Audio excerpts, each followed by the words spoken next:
In 1932, Packard built a V12 engine so refined it humbled every Rolls-Royce, and within a decade, kings, Hollywood legends, and even the US president wanted nothing else.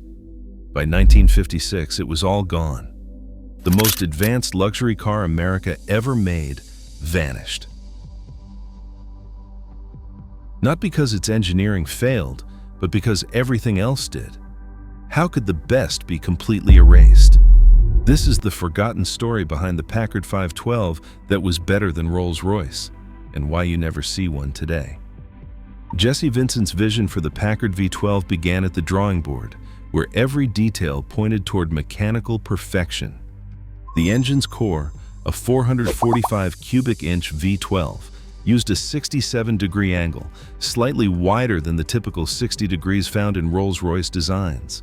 This subtle difference wasn't just for show, it created a more balanced firing order, reducing vibration before the first bolt was even tightened. Where most luxury engines of the era settled for 7 main bearings, Packard's crankshaft spun on 9. That extra support meant less flex, less wear, and a level of smoothness that was almost eerie. Factory blueprints show the precision, each bearing machined to tolerances rarely attempted in mass production. Vincent's team added hydraulic valve lifters, a technology Rolls-Royce wouldn't adopt for years. These lifters kept the valve trains silent and maintenance almost effortless, a clear advantage over the constant adjustment required by mechanical systems. Period service records confirm the difference. Packard owners spent less time in the shop, more time on the road. On paper, the numbers told their own story. The V12 produced around 175 horsepower, outpacing any Rolls-Royce of its day.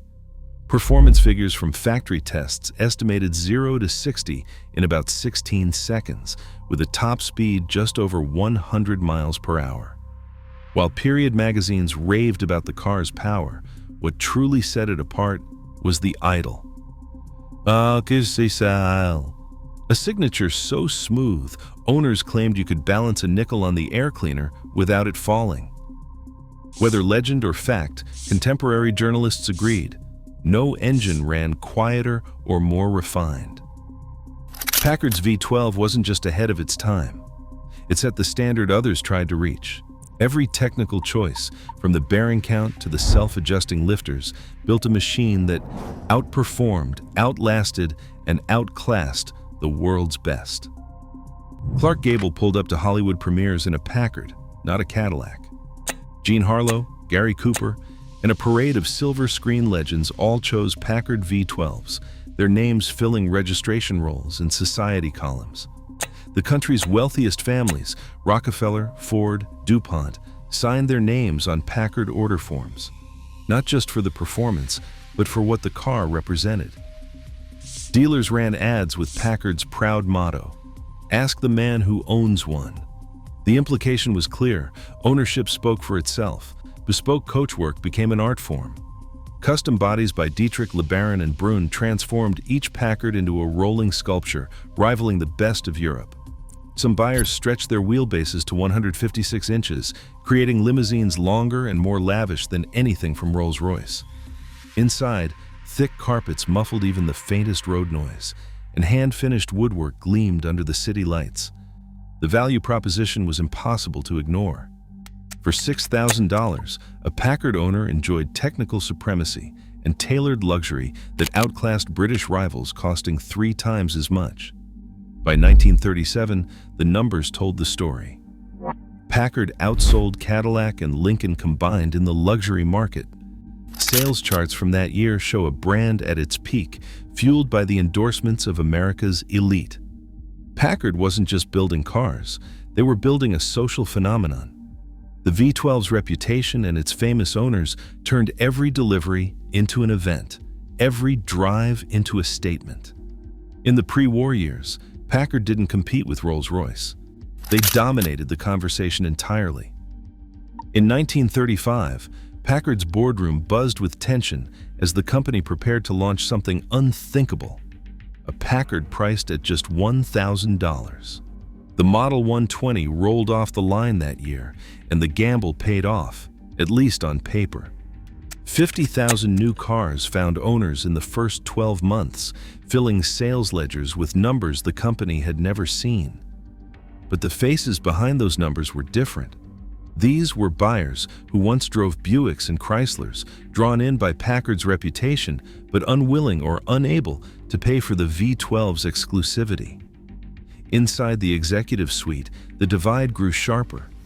Alvin McCauley, Packard's president, pushed hard for volume, convinced that broader appeal would carry the company through the Depression. Jesse Vincent, the chief engineer, saw disaster brewing. Internal memos from the period capture their conflict. Vincent warned that putting the Packard name on a mass-market car would erode the brand's mystique.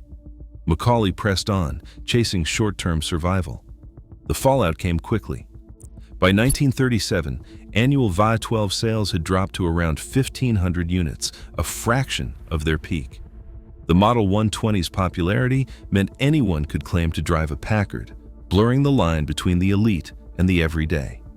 Prestige, once built on scarcity, began to evaporate. Luxury buyers who valued exclusivity started to look elsewhere. The same badge that once graced the most powerful cars in America now appeared on the streets in every city, on cars that cost a sixth as much as the flagship. Packard's first self-inflicted wound was now bleeding openly, and the numbers told the story better than any marketing slogan ever could. Detroit's factory floors thundered through the war years, but not with the sound of luxury cars. Instead, Packard's workforce, engineers, machinists, line operators, turned their skill to a new mission: building Rolls-Royce Merlin aircraft engines for the Allies. Over 55,000 Merlins left the plant, each one a triumph of American precision stamped with Packard's name. The pride ran deep.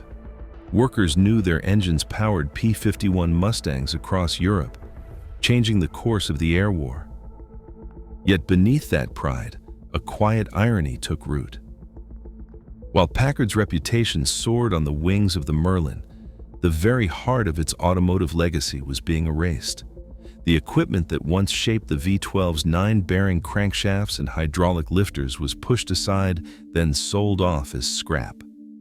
No public record details the last day those tools were loaded onto trucks, but union memos and oral histories recall the bitterness. Decades of innovation reduced to raw metal.